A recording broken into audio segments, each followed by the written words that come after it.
42장 18절부터 25절까지 사흘 만에 요셉이 그들에게 이르되 나는 하나님을 경외하노니 너희는 이같이 하여 생명을 보존하라.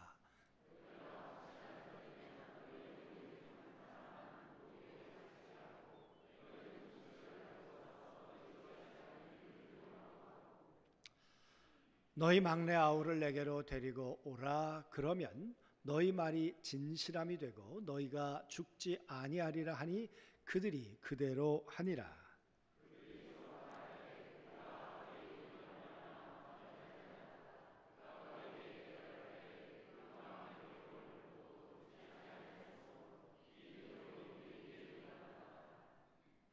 르우벤이 그들에게 대답하여 이르되 내가 너희에게 이 아이에 대하여 죄를 짓지 말라고 하지 아니하였더냐.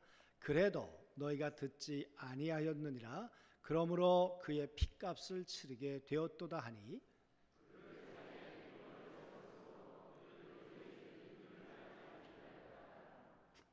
요셉이 그들을 떠나서 울고 다시 돌아와서 그들과 말하다가 그들 중에서 시몬을 끌어내고 그들의 눈앞에서 결박하고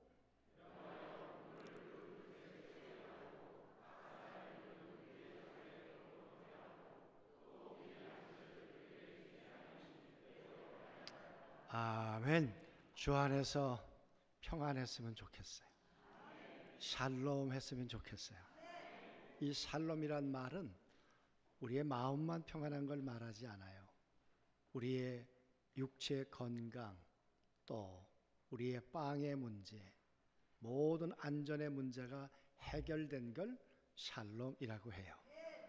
그런 하나님의 그 샬롬이 이 민족 가운데 우리 모든 성도들과 또 우리 이 땅 가운데 꼭 함께 할 수 있게 되기를 원합니다. 샬롬을 원하지만 세상이 평안하던가요? 그렇지 않죠? 하나님께서 만들어 놓으셨던 에덴 동산 참 평안했습니다.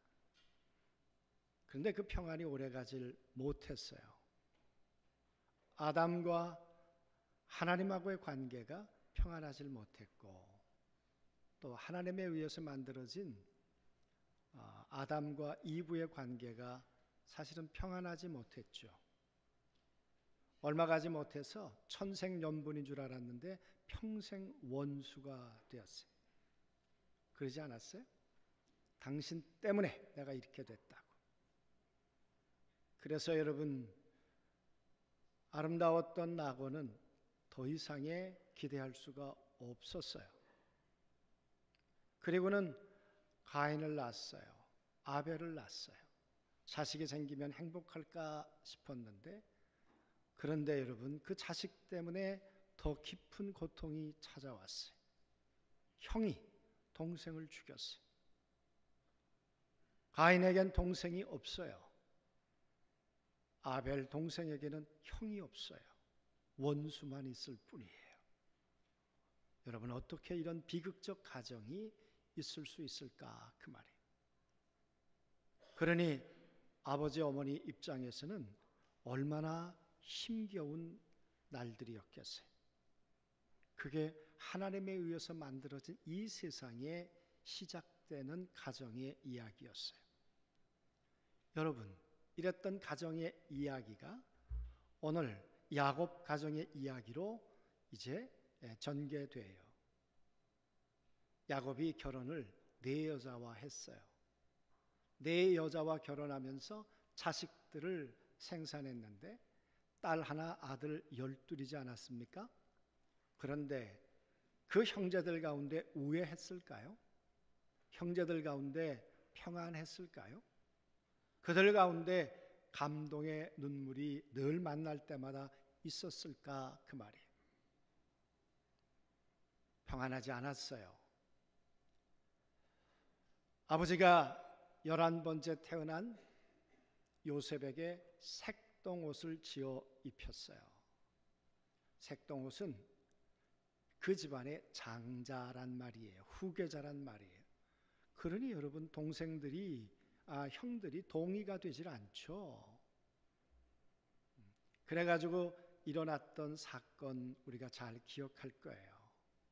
여러분, 37장에 아버지가 심부름을 보냈습니다. 먼 거리예요. 100km 이상이나 되는 그 먼 거리. 웅덩이에 물이 없었던 걸로 보아서 약 8월경이었을 거다, 이렇게 추측해 보죠. 그러면 그 무더위 속을 동생이 형을 찾아갔어요. 형들을 찾아갔어요. 형들은 동생을 위해 뭘 준비하고 있었을까? 동생의 손에는 아버지가 준비해 주신 아마 도시락을 갖고 갔을 가능성이 있죠. 그런데 형들은 자기를 향해 다가오는 이 동생 요셉을 향해서 뭘 준비하고 있었을까? 그 말이에요. 그 형들이 준비하고 있는 건 웅덩이였어요. 물론 그들이 준비한 건 아니지만 물 없는 웅덩이. 물이 없다는 것, 집어넣으면 어떻게 된다는 거 누구보다 잘 알 거예요, 형들은. 그런데 물 없는 웅덩이, 그뿐입니까? 그 형들이 동생을 향해서 준비하고 있는 건 뭐였을까요? 어떻게 하면 죽일까? 죽임을 꾀하더라. 어떻게 하면 동생의 생명을 빼앗을 수 있을까? 그게 형들이 준비하고 있는 것이었어요. 그뿐입니까? 형들이 준비하고 있는 건 뭐예요? 동생이 가지고 있는 꿈을 짓밟는 거예요. 꿈을 밟아버리는 거예요. 죽여버리는 거예요. 아니, 동생이 꿈꿨으면 할 수 있다고 해야지. 하나님이 도와주시기를 원한다. 하나님이 축복해 주시기를 원한다. 이렇게 말하는 것이 형제의 우애 아닌가요? 그런데 형들은 동생의 꿈을 무덤에 넣자고 했어요. 그리고 그 형들이 준비하고 있는 것은 동생을 웅덩이에 집어넣는 괴로움이었어요. 배고픔이었어요. 여러분, 그랬던 세월이 22년이 지났습니다. 17살 때 이 사건이 일어났는데요. 13년 지나서 30세에 애굽이 총리가 되고요. 그리고 7년 동안 흉년이 들었다가 2년 기근이 드는데 7년이 기근이 드는데 2년째 오늘 가나안에서부터 형들이 내려오고 있는 것이에요. 기근이 들고 힘든 그런 상황들이 애굽에도 그리고 가나안에도 전개가 되었죠. 그런데 애굽은 먹을 것이 많다는 거예요. 왜? 요셉이 준비해 놓았잖아요. 여러분, 이 기근 가운데 사람들이 생각할 때 정말 하나님이 계시면 이런 기근이 들까? 어쩌면 야곱과 그의 가족들은, 가나안에서 하나님을 섬기며 산다고 하는 그 가족들은 하나님을 섬기는 가족인데 왜 우리에게는 이런 문제가 있을까 하는 의문표가 따라다니지는 않았을까? 그 말이.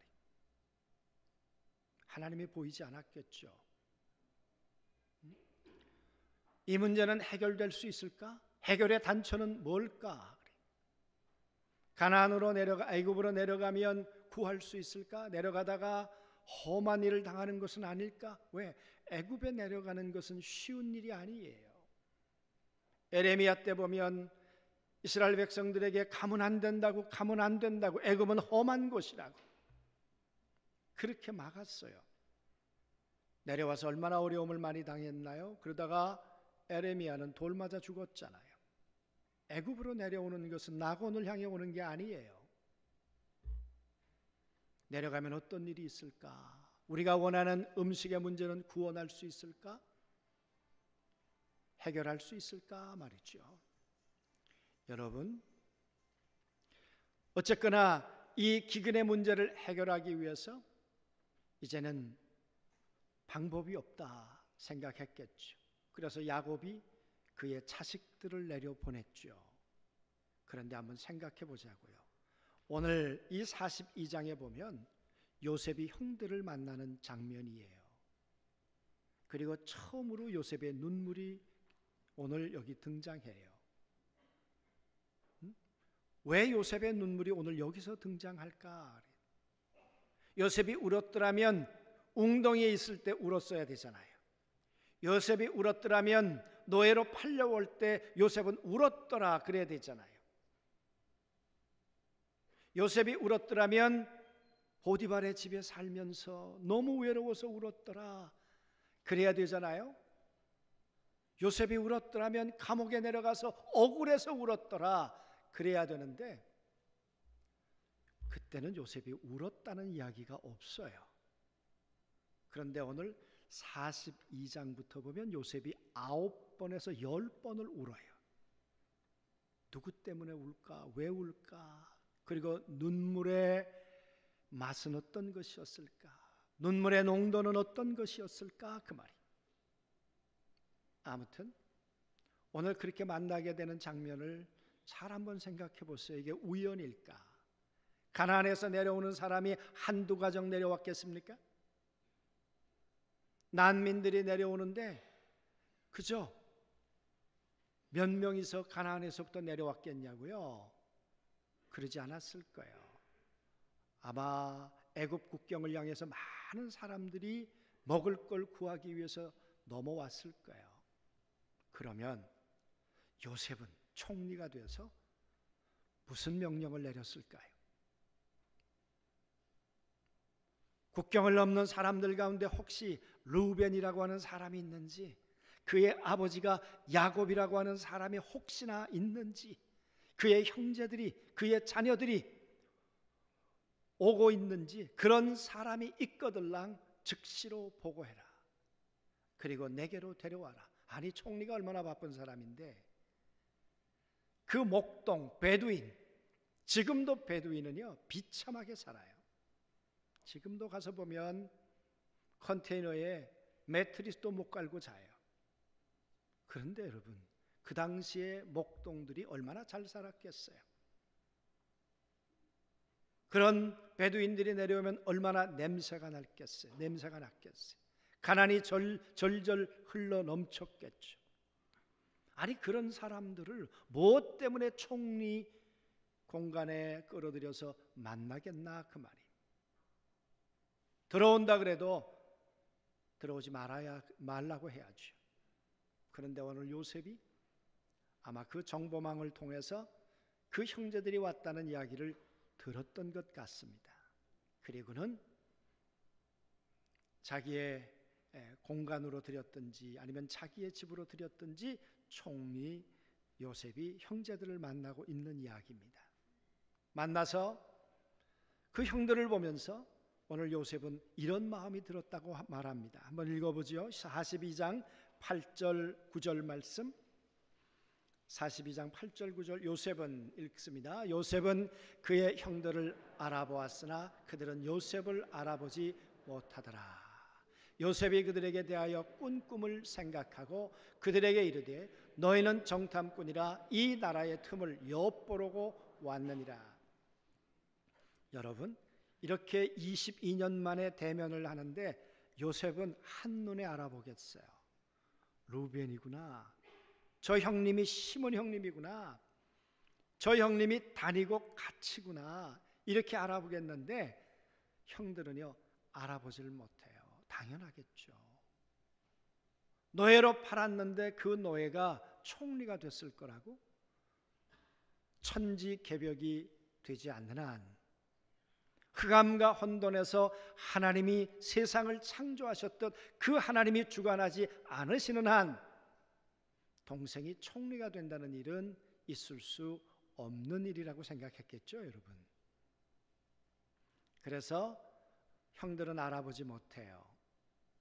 그런데 알아볼 때 동생이 이렇게 말해요. 요셉은 꾼 꿈을 생각하였더라. 무슨 얘기일까요?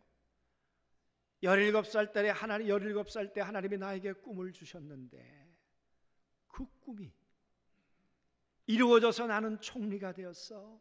이 형들은 나에게 절하려고 왔어. 나에게 살려달라고 왔어.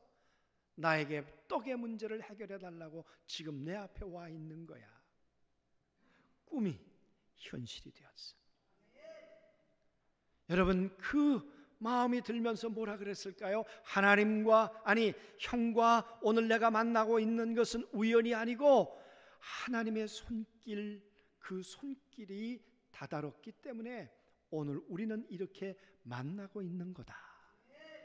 여러분, 요셉은 그런 생각을 하지 않았겠습니까? 요셉은 보디발의 집에 살아가면서 범사에 하나님이 함께 하시니라. 우리가 볼 땐 범사에 하나님이 함께 하시니라 그렇게 되어 있는데 원어를 보면 범사에 하나님의 손이 함께 하시니라. 하나님의 손이 함께 하셨던 그 보디발의 집에서 뿐만 아니라 지금 이 만남을 거대한 하나님의 손이 역사하고 계시구나. 그러면서 요셉의 가슴은 뛰기 시작했을 거예요. 그리웠던 형, 보고 싶었던 형, 그러면서도 마음의 상처, 나를 웅덩이에 던졌던 이 지울 수 없는 상처, 이 아픔, 그저 값싼 감정으로 형, 내가 요셉이야, 그리고 형들을 만나려고 하지 않았어요. 요셉은 그 형들이 어떤 마음을 가지고 있었을까? 지금은 어떤 생각을 하고 있을까? 나의 친동생, 어머니가 같았던 동생이 베냐민인데 그 베냐민이 어떻게 살고 있을까? 나처럼 구박받으며 살고 있는 건 아닐까?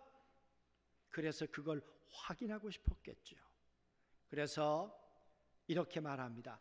당신들이 엿보러 온 것 같은데 아닙니다. 절대 그럴 리가 없습니다. 그래?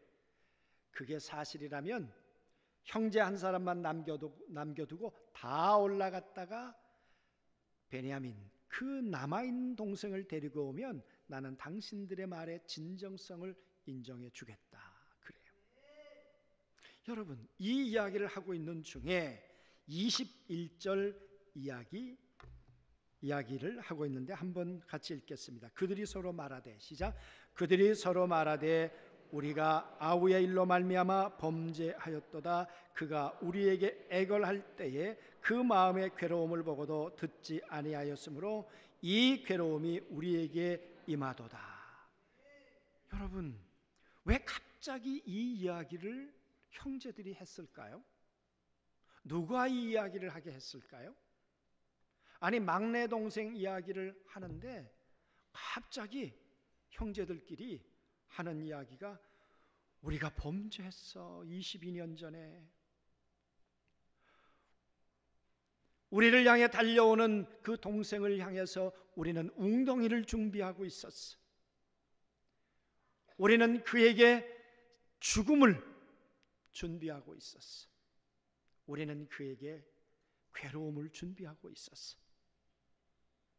아니, 22년 전 이야기를 오늘 왜 듣게 하시는가, 그 말이에요. 여러분, 이 이야기는 하나님께서 역사하지 않으시면 이런 이야기가 될 수 있었을까, 그 말이에요.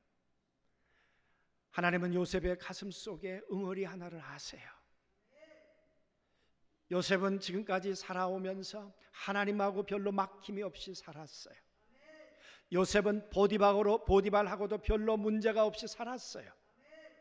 요셉은 간수하고도 좋은 관계를 유지하며 신뢰받으며 살았고, 애굽의 총리가 되고 난 다음에 바로와 정말 좋은 관계를 누리면서 그는 살았어요. 그런데 그의 가슴 속에 빠지지 않는 그 가슴 속에 웅덩이 하나가 있어요. 이것만 생각하면 다시 사망의 늪으로 빠져들어가는 그 아픔이 뭐예요? 형들하고의 문제예요. 형들하고의 문제. 여러분, 상처가 멀리 있는 사람들에게 의해서 받던가요? 아니에요. 남편과 아내 사이에, 자식과 부모 사이에, 형제와 형제 사이에, 시누이 올케 사이에 그랬던 것처럼 오늘 요셉은 그 형들에게 받은 그 깊은 상처가 22년이 지나도 아직 아물지 않고 이 가슴의 멍어리로 남아있는 것이에요. 여러분, 하나님은 이 요셉의 아픔을 아실까요? 모르실까요? 아시겠죠? 어떻게 하면 요셉 안에 저 상처를 빼내고 온전한 하나님의 형상이 회복되어지도록 할까? 내가 가지고 있는 상처는 남이 모를 것 같죠? 아니, 이 상처 때문에 사람들하고 관계가 파괴돼요. 상처 때문에 많은 사람을 잃어버려요. 내 언어가 포악해져요. 요셉이 참 흠없이 살았는데 이 형들의 이야기만 생각하면 심장 박동수가 올라가고 혈압이 올라가지 않았겠는가, 그 말이. 그랬던 요셉의 아픔을 하나님은 만지고 싶으셨겠죠. 이 문제를 해결해 주고 싶으셨겠죠. 그래서 기근이 들게 하고 그 기근이 들어 가나안에서부터 애굽까지 내려오도록 만들어 주시고, 내려온 그 형들이 요셉을 만나는 자리까지 인도해 주시고, 만나서 대화를 하는데 22년 전 그 CCTV를 다시 틀어주시는 거예요. 다시 틀어주시면서 그때 우리가 잘못했잖아. 요셉에게 해서는 안 될 일을 했잖아. 우리가 무슨 형이겠어? 우리가 무슨 사람이겠어?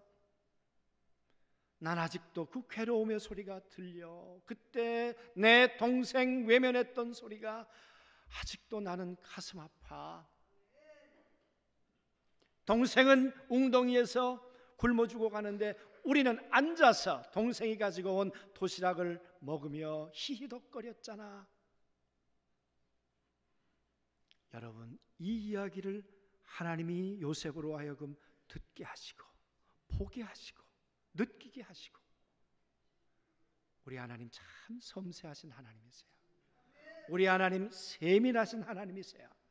그러면서 우리 하나님은 역사를 주관해서 한 사람 한 가정을 치유하시고 한 가정을 회복시키시는 그런 치유의 하나님이신 걸 믿습니다.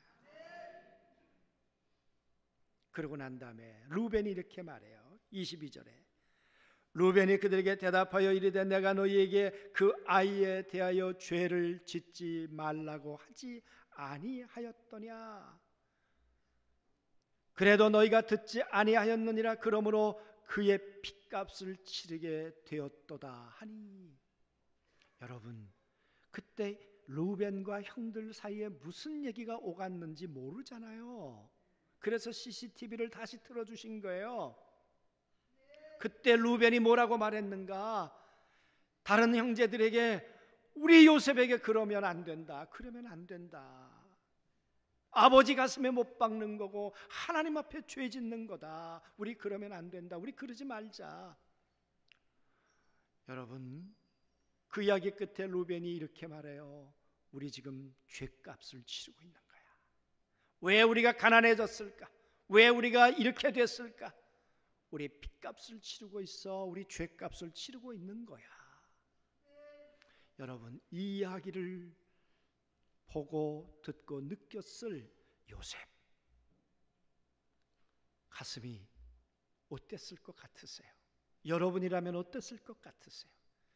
나도 잘 몰랐는데 22년 지난 그 CCTV를 틀어보니까 그때 루벤이 그 형이 나를 살려보겠다고 몸부림쳤던 이야기, 그리고 지금 다 우리가 그때 잘못 살았어. 그 이야기는 지금 요셉이 살아있다면 그 요셉 앞에 우리 무릎 꿇어야 돼. 요셉 앞에 우리는 사죄해야 돼. 그 얘기 아니에요? 요셉은 확인했어요. 형들이 잘못했다는 것을, 잘못했다는 걸 뉘우치고 있다는 것을. 아마 요셉이 그 앞에 있었다면 무릎을 꿇을 수 있는 그런 형들이었다는 것을 요셉은 확인하게 된 거예요. 이 이야기를 듣고 23절 그들 사이에 통역을 세웠으므로 그들은 요셉이 듣는 줄을 알지 못하였더라. 요셉이 그들을 떠나 울고 어떻게 그 자리에 있을 수 있겠어요? 그러니까 요셉이 그 자리에 박차고 일어나서 문을 열고 나가서 문을 닫았겠죠. 그리고 혹시 울음소리가 들릴까 봐 입을 막고 하나님, 아버지, 형, 루벤, 그리고 베냐민, 어머니 아마 그러면서 요셉이 통곡의 눈물을 흘리지 않았을까. 이때 눈물은 참 복잡했겠죠. 서러움의 눈물도 있었겠지만 또 하나 이 눈물은 아마 감동의 눈물이었을 거예요. 형들이 잘못했다고 하고 있구나. 형들이 그래도 내 피부치가 맞구나. 나는 원수라고 생각했는데 아니구나. 아니었구나. 나만 상처가 된 것이 아니라 형들에게도 깊은 아픔이 되었구나. 여러분, 그래서 울었을 거예요. 그래서 요셉은 감동의 눈물을 흘렸을 거예요. 오늘 이 감동의 눈물을 흘리도록 하나님은 요셉의 생애를 오늘까지도 당신의 손으로 인도해 주셨지만 오늘 이 자리를 섬세하게 만들어 주신 분이 하나님의 손길이신 걸 믿습니다. 참 놀라운 분이시죠. 한 사람 안에 있는 깊은 상처를 헤아리시고 그대로 두면 멍들 것 같으니까 그대로 두면 평생을 가슴앓이하며 살 것 같으니까 오늘 요셉을 만지고 계시는 거죠. 하나님이 원하시는 건 뭡니까? 요셉에게 잃어버린 하나님의 온전한 형상이 회복되어져 가는 것. 그것이 요셉을 향한 하나님의 소원이셨을 거예요. 하나님의 형상이 깨어지고 아담과 하와가 행복하지 못하고 가인과 아벨이 서로 불화하고 살인하게 되고 아담 하와의 마음속에는 멍을 가지고 살게 되고 똑같은 이 사건이 야곱의 집에 벌어졌는데 이 문제 해결의 열쇠가 뭐냐 그 말이에요. 그건 잃어버린 하나님의 형상이 다시 회복되는 것이에요. 요셉 한 사람 하나님의 형상을 회복시키기 위해서 오늘 형들을 이 애굽까지 내려오도록 해서 그들의 마음이 어떠했는지 오늘 그들의 마음이 어떠한지를 보게 하시고 듣게 하셔서 화해의 눈물을, 사랑의 눈물을, 회복의 눈물을, 감동의 눈물을 흘리게 하시는 분이 우리 하나님이세요. 우리 하나님이세요. 응? 여러분, 형들은 웅덩이를 준비했지만 하나님은 요셉을 통해 물된 동산을 준비해 주고 계셨어요. 형들은 죽음을 준비하고 있었지만 그러나 하나님은 요셉을 통해 생명을 준비하고 계셨어요. 요셉의 형들은 괴로움을 준비하고 있었지만 요셉은 그 형들에게 샬롬을, 평안을 준비하고 있었어요. 우리 하나님은 지금도 우리를 향해서 그렇게 도우시고 인도하시고 우리와 함께 해주시는 하나님이신 걸 우리는 믿습니다. 사랑하는 성도 여러분, 이런 일들은 성경에 참 많이 있지 않습니까? 예수님과 그 사랑했던 베드로 안에도 이런 일은 있었죠. 예수님이 마지막 십자가에 못 박히기 전에 마지막 재판을 받을 때 그 싸늘한 법정 앞에서 그 추운 저녁에 베드로와 그 예수님이 나눴던 이야기를 우리는 기억하고 있습니다. 베드로가 나는 모른다고, 나는 저 예수를 모른다고 세 번째 부인할 때 예수님이 고개를 돌리니라. 그 말은 그 얘기를 다 듣고 있었단 말이에요. 세 번째 부인할 때 고개를 돌려서 아마 베드로의 눈빛과 예수님의 눈빛은 마주쳤을 거예요. 베드로는 예수님의 가슴에 피눈물을 흘리게 하고 모른다 그러고 떠나갔어요. 그리고 예수님은 웅덩이로 들어가셨어요. 무덤이라는 웅덩이에 3일간 들어가셨어요. 그런데 하나님은 그 웅덩이에서 3일 만에 예수 그리스도를 살려내셨어요. 여러분, 몸만 부활의 몸을 입은 것이 아니라 예수님은 베드로를 다시 찾아가서 만나고 싶을 만큼, 베드로는 예수님을 향해 웅덩이를 준비했지만, 아니, 나는 너를 향해 생명의 강을 준비하고 있어. 너는 나를 향해 배신을 준비했지만, 아니, 나는 너를 향해 사랑을 준비하고 갈 거야. 그랬던 예수님이 디베랴 바닷가에 모닥불을 펴놓으시고 그 베드로를 다시 부르지 않았어요? 그 배신의 싸늘한 그 모닥불, 베드로는 모닥불만 생각할 때마다 고통스러웠을 거예요. 그래서 다시 모닥불을 펴놓으시고 예수님은 그 베드로를 부르셔서 뭐라 그러세요? 내가 나를 사랑하느냐? 내가 나를 사랑하느냐? 내가 나를 사랑하느냐? 그 말은 난 널 사랑해. 난 널 용서했어. 난 널 사랑해. 나는 너를 위해서 사랑을 준비하고 왔고, 나는 너를 위해서 감동을 준비하고 왔고, 나는 너를 위해 사망이 아니라 생명을 준비하고 왔어. 그렇게 그를 불러주셔서 모닥불 앞에서 베드로로 하여금 감동의 눈물을 흘리게 하신 분이 예수님이셨잖아요. 사랑하는 성도 여러분, 오늘 요셉의 사랑은 준비하는 사랑이었어요. 그 형들을 향해서 감동을 준비하는 사랑이었어요. 만약 요셉의 가슴 속에 사랑이 없었다면 피눈물을 준비했을 거예요. 감동의 눈물이 아니라. 예수님의 가슴 속에 사랑이 없었다면 그 베드로를 향해 심판의 피눈물을 준비했을 거예요. 그러나 우리 구주 예수 그리스도는 사랑의 감동의 눈물을 준비하시고 다시 찾아와 베드로를 만나 주셨고, 요셉은 형들을 만나게 되었습니다. 사랑은 값싼 게 아니에요. 요셉의 사랑도 값싼 게 아니고 베드로의 사랑도 예수님의 사랑도 값싼 게 아니고요. 감동의 눈물은 값싼 것이 아니에요. 그래서 오늘 하나님은 이 형들이 우리의 피값이야, 우리의 죄값이야, 우리가 잘못된 것을 다 토설해야 돼. 요셉의 사랑의 가치를 한없이 높이는 것은 내가 잘못 살았음을 자백하는 거예요.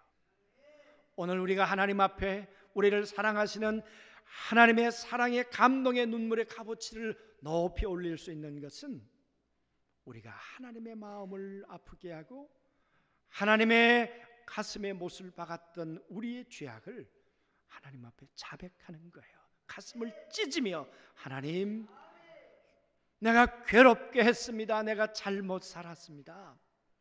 우리가 그렇게 주님 앞에 자백하고 나가면 우리 하나님께서, 우리 구주 예수 그리스도께서 감동의 눈물로 우리를 맞이해 주시고 우리가 새로운 삶으로 회복의 길로 잃어버린 하나님의 형상의 온전한 자로 살아가도록 우리를 인도해 주실 줄로 믿습니다. 사랑하는 성도 여러분, 우리의 가슴 속에 상처 없는 사람이 누가 있어요? 상처를 내가 치유할 수 있다면, 내가 해결할 수 있다면 요셉 스스로 해결했을 거예요. 그러나 하나님 그 상처는 스스로 해결할 수 없는 걸 아시는 까닭에 기근을 통해서 만남을 하나님께서 섬세하게 인도하시면서 보고 듣고 느낄 수 있는 그 현장을 만들어 주시면서 요셉의 마음을 어루만져 주시고 요셉의 마음을 감동의 눈물로 흐르도록 그렇게 인도해 주셨습니다. 오늘 그 하나님을 찬양합니다. 오늘 그 하나님을 예배하고 그 동일하신 하나님이 우리의 삶 상처 가운데 그렇게 운행해 주시기를 주의 이름으로 소원합니다. 아멘.